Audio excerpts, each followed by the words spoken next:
Chapitre 3. Le grand mal de l'homme est qu'il ne connaît pas Dieu.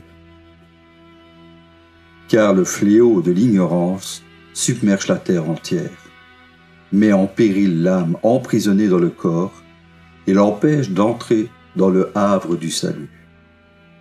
Mais sachez-le bien, nul ne peut entendre sa voix, prononcer son nom. Les yeux de chair ne peuvent le contempler. Seule l'âme-esprit en est capable.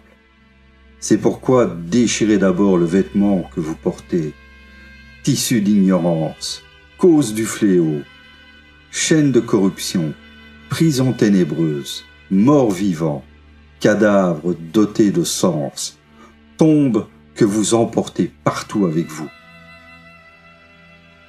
Voleur qui habite en vous, qui vous montre sa haine par tout ce qu'il aime et sa jalousie par tout ce qu'il est. Tel est le funeste vêtement dont vous êtes couverts. Ce vêtement qui vous empêche de respirer, vous abaisse et vous identifie à lui, pour que vous ne puissiez jamais plus le voir, et qu'au spectacle de la beauté de la vérité et du bien qu'elle recèle, vous ne puissiez plus haïr ce fléau et découvrir les pièges et les embûches qu'il vous adresse. Car il rend vos sens insensibles, vous enferme dans un amas de matière et vous emplit de délices impies, afin que vous n'entendiez pas ce qu'il faut que vous entendiez et ne voyiez pas ce qu'il faut que vous voyiez. Ceci est un extrait du Corpus Hermeticum d'Hermès Trismégiste. L'homme est donc un corps, matière dans cette réalité matérielle, une âme, le souffle de vie, et un esprit pour communiquer avec Dieu. Lors de la naissance, nous sommes un corps et un souffle de vie. L'esprit vient seulement de naître et doit tout apprendre. Nous sommes par conséquent tous pécheurs à la naissance, parce que nous n'avons pas encore l'esprit qui doit communiquer avec Dieu. Un homme qui ne connaît pas Dieu est donc sans esprit et incomplet, un corps rempli du souffle de vie et qui n'existe que dans le monde matériel.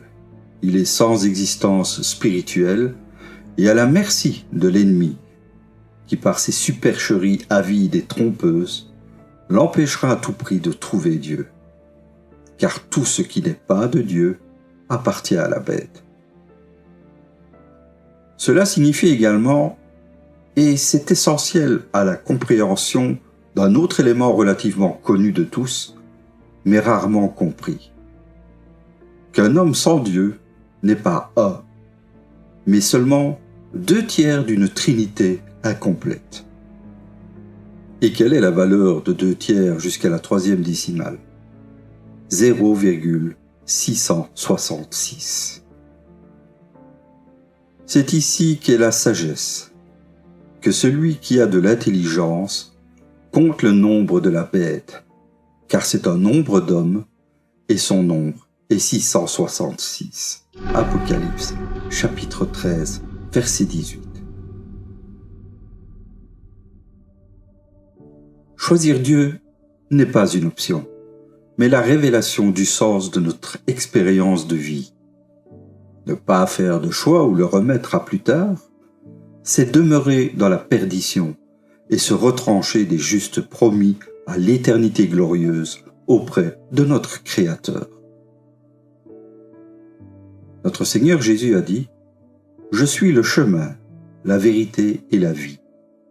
Nul ne va au Père que par moi. » Changez de royaume par la repentance et le baptême d'eau. Renaissez en esprit et comme un nouveau-né, apprenez de Dieu par sa parole.